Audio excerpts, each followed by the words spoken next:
Majlis menandatangani Memorandum Persefahaman MOU bagi memperkukuhkan kerjasama strategik antara institusi akademik dan industri haiwan kesayangan yang berteraskan inovasi, pembangunan bakat dan keperluan pasaran semasa telah diadakan di antara Universiti Malaysia Kelantan dan Pet World International Sdn Bhd.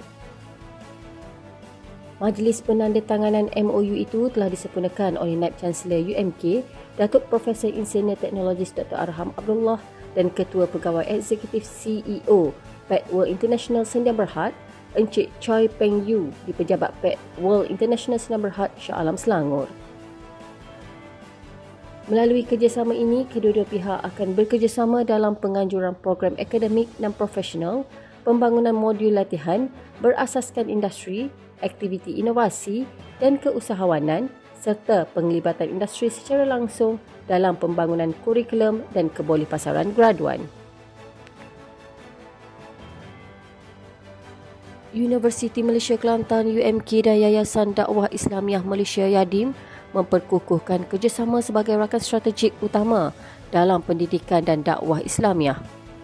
Kerjasama itu telah disempurnakan oleh Menteri di Jabatan Perdana Menteri, Hal Ehwal Agama Yang Berhormat Senator Dr. Zulkifli Hassan dan Naib Chancellor UMK Datuk Profesor Insinyur Teknologis Dr. Arham Abdullah dan disaksikan oleh Menteri Pendidikan Tinggi Yang Berhormat Datuk Seri Diraja Dr. Zamri Abdul Kadir. MOU tersebut turut melibatkan kerjasama Yadim dan 28 buah IPT secara serentak sebagai simbolik kepada pengukuhan jalinan kerjasama bagi melaksanakan kegiatan kolaborasi dalam pelbagai bidang dan lapangan. Strategi 14 langkah atau Quick Win mencatatkan pencapaian sebanyak 84.7% berdasarkan petunjuk prestasi utama KPI atau Key Performance Indicator bagi tempoh 7 bulan kepimpinan Naib Chancellor UMK. Pencapaian itu dilihat satu kejayaan besar untuk persediaan UMK melangkah ke fasa pembangunan. Seterusnya dalam usaha menjadikan UMK sebagai sebuah universiti yang progresif, berdaya saing dan berimpak tinggi. Pada sesi forum sorotan 300 yang berlangsung, Datuk Profesor Insinyur Teknologis Dr. Arham Abdullah yang bertindak sebagai moderator berada di pentas utama bersama peneraju-peneraju 14 langkah Quick Win untuk berkongsi pengalaman, pencapaian dan impak keberkesanan aspirasi dan pelaksanaan inisiatif dalam menjayakan agenda transformasi universiti. Sesi pembentangan laporan pencapaian itu diadakan bersempena naratif aspirasi 300 hari di Dewan Utama UMK Kampus Jeli, Kelantan.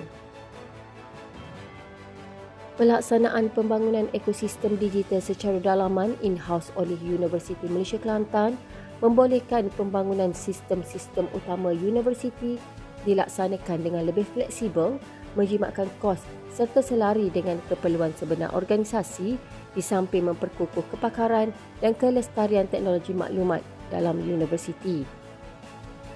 Secara keseluruhan, sebanyak 30 sistem telah dibangunkan secara dalaman oleh CCI melalui dua strategi utama iaitu migrasi sistem lama ke platform baharu serta pembangunan sistem-sistem baharu yang dilaksanakan bermula dari tahun 2024 sehingga 2025. Antara faktor utama pemilihan pembangunan sistem secara dalaman adalah kos pembangunan yang lebih efisien dan terkawal melalui penggunaan sumber dalaman di samping kefahaman yang mendalam terhadap proses kerja universiti.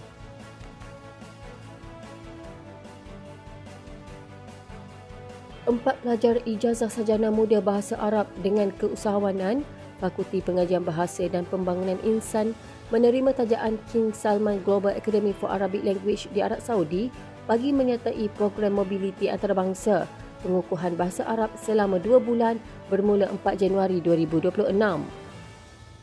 Penyertaan 4 mahasiswa ini selari dengan hasrat FBI untuk melahirkan graduan yang bukan sahaja fasih berbahasa Arab, malah mampu mengaplikasikan kemahiran bahasa tersebut dalam bidang keusahawanan, perniagaan rentas sempadan, industri halal, pelancongan, pendidikan serta sektor ekonomi berasaskan bahasa dan budaya.